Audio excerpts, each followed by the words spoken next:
দিয়ে ফেনীতে পানি প্রবেশ করতেছে। আমি ওই গ্রামটাতে আছি এখন। এটা উত্তর শ্রীপুর বলে, ফুলগাজী উত্তর শ্রীপুর।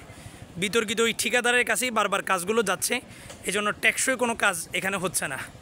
স্থানীয়রা গত পরশুদিন জোরপূর্বক এখানে কাজ বন্ধ করে দিছে, এবং বন্ধ করার কারণও ছিল, যখনই বলা হয় যে এখানে সমস্যা হইতেছে ওনারা এসে কিছু বালুর বস্তা ফেলায় দিয়ে যেত। এখন আজকে ওই বালুর বস্তাগুলো সবগুলো শেষ, কোনো কাজ হচ্ছে না।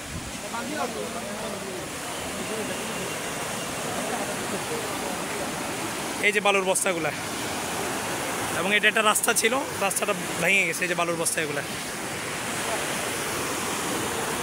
চাইলে 1 বছরে একটা টেকসই রাস্তা এখানে বানানো কোনো ব্যাপার ছিল না।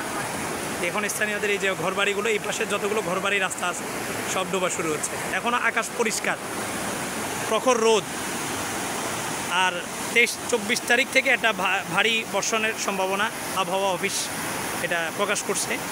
এই পরিস্থিতির ভিতরে যদি আবার একটা ভারী বর্ষণ হয়, আরও ভয়াবহ আকার ধারণ করবে। এখন ওই যে ভেঙে ভেঙে পড়তেছে।